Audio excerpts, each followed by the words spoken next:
যেখানে বসে আঁকা হচ্ছিল ইরানকে ঘিরে ধ্বংসের নীল নকশা, সেই ষড়যন্ত্রের কুঠিবাড়িতেই এবার ড্রোনের তাণ্ডব চালিয়েছে তেহরান।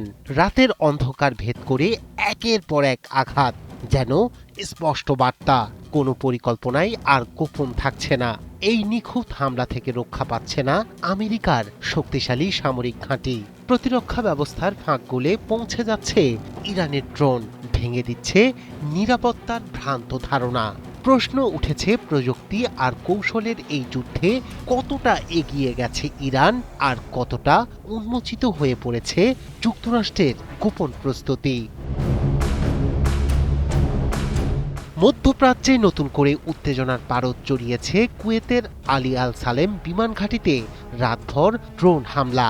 মার্কিন সংবাদ মাধ্যম সিবিএস নিউজ জানিয়েছে, এই হামলায় আহত হয়েছেন অন্তত ১৫ জন মার্কিন সেবা সদস্য। যদিও কর্মকর্তারা বলছেন অধিকাংশের আঘাত গুরুতর নয় এবং প্রাথমিক চিকিৎসার পর তারা আবারও দায়িত্বে ফিরেছেন। তবে প্রশ্ন উঠেছে, এই ধরনের ড্রোন হামলা ঠেকানো যাচ্ছে না কেন? সামরিক বিশ্লেষকদের মতে, ইরানের ব্যবহৃত ড্রোনগুলো ছোট, দ্রুতগতির এবং নিচু উচ্চতায় ওড়ে। ফলে প্রচলিত রাডার সিস্টেম অনেক সময় এগুলো শনাক্ত করতে ব্যর্থ হয়। উপরন্তু একসঙ্গে একাধিক ড্রোন পাঠানো হলে প্রতিরক্ষা ব্যবস্থার উপর বাড়তি চাপ পড়ে, ফলে সবগুলো লক্ষ্যবস্তু ধ্বংস করা কঠিন হয়ে দাঁড়ায়। পেন্টাগন এবং কুয়েত সরকার এই হামলার নেপথ্য কারণ খতিয়ে দেখছে বলে জানিয়েছে আল জাজিরা। এরই মধ্যে মধ্যপ্রাচ্যে অবস্থানরত মার্কিন ঘাঁটিগুলোতে সতর্কতা আরও বাড়ানো হয়েছে। আলী আল সালেম বিমান ঘাঁটি যুক্তরাষ্ট্রের জন্য একটি গুরুত্বপূর্ণ সামরিক হাব, যেখান থেকে মধ্যপ্রাচ্যের বিভিন্ন অভিযানে সহায়তা দেয়া হয়। তাই এই ঘাঁটিতে হামলা মানে শুধু সামরিক ক্ষতি নয়, বরং একটি শক্তিশালী বার্তা মার্কিন উপস্থিতি নিরাপদ নয়। বিশেষজ্ঞরা বলছেন, কুয়েতকে লক্ষ্যবস্তু হিসেবে বেছে নেয়ার পিছনে রয়েছে ভৌগোলিক ও কৌশলগত কারণ। ইরানের খুব কাছাকাছি অবস্থান, পারস্য উপসাগরের গুরুত্বপূর্ণ রুট এবং যুক্তরাষ্ট্রের সামরিক উপস্থিতি, সব মিলিয়ে কুয়েত একটি সংবেদনশীল অঞ্চল।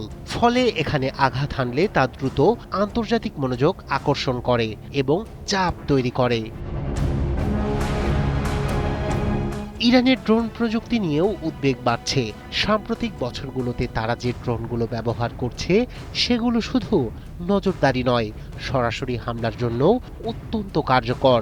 দীর্ঘ পাল্লার সক্ষমতা, নির্ভুল লক্ষ্যভেদ এবং তুলনামূলক কম খরচ, এই তিনের সমন্বয়ে এগুলো হয়ে উঠেছে ভয়ঙ্কর এক অস্ত্র।